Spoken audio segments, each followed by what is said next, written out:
Alright, today my lecture is going to be on difference of squares. This is a special factoring technique that you'll learn in algebra where we use perfect squares and square roots to factor polynomials. So let's get started.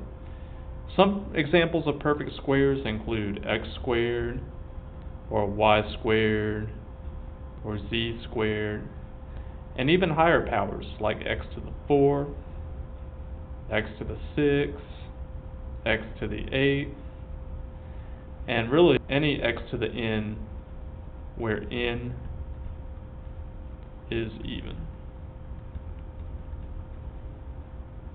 Now, a couple examples of perfect squares where we have numbers would be 1, 4, 9, 16, 25, etc.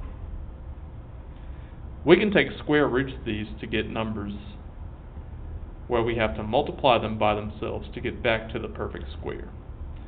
So 1 times 1 would give me 1, 2 times 2 would give me 4, 3 times 3 would give me 9, and then 4 times 4 will give me 16, and 5 times 5 will give me 25, and so on.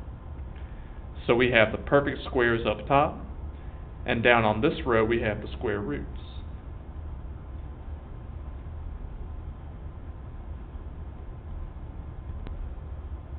So let's look at an example where we have to factor by square roots.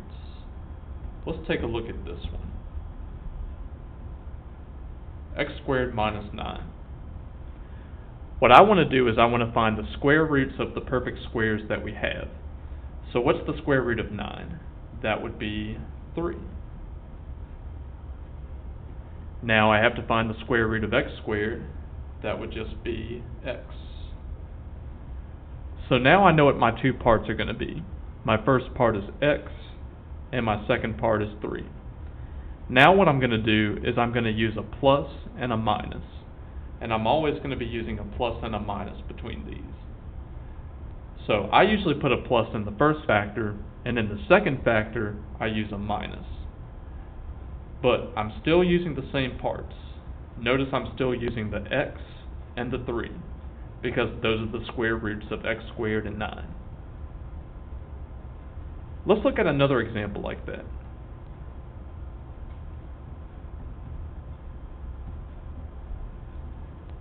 X squared minus 25. I want to find the square root of x squared, and I want to find the square root of 25. So drawing our arrows, we know that the square root of 25 is just 5. I know that the square root of x squared would be just x. So now I know that my first part is x, my second part is 5. I can write my answer with a plus, and then use the same parts, but now use a minus. And once again, order does not matter when we multiply, so that means I can order the two numbers in any way I want. So I can also read this answer as x minus 5, x plus 5. These are the exact answers. Alright, let's look at another example like that. This time I'm going to write the number first, and I'm going to put the variable second. 36 minus y squared. I still need to find the square roots of 36 and y squared, so I draw my arrows. I know that the square root of 36 is 6. I know that the square root of y squared would be y. And now I can use my plus and my minus. 6 plus y and 6 minus y. Notice that in the so when we do our answer, the number has to come first as well. Let's take a look at a tougher example. We're going to be factoring 4x squared minus 9. This time I have 3 different square roots I have to find. The square root of 4 would be 2. The square root of x squared would be just x. And the square root of 9 would be 3. And then I can put down my plus, and then I can copy this over but just use a minus instead. You should always have opposite signs, a plus and a minus. Let's look at a tougher example than that. This time we're going to have 4 separate square roots that we need to find. We're going to try 25x squared minus 81y squared. Let's draw our arrows.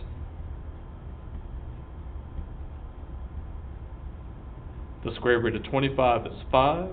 The square root of x squared is x. The square root of 81 is 9. And the square root of y squared would be y. So now my first part is 5x, and my second part is 9y. I put a plus in between, and I put a minus in between.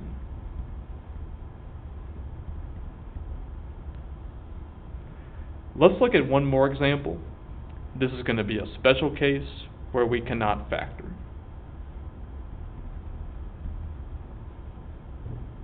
X squared plus 9.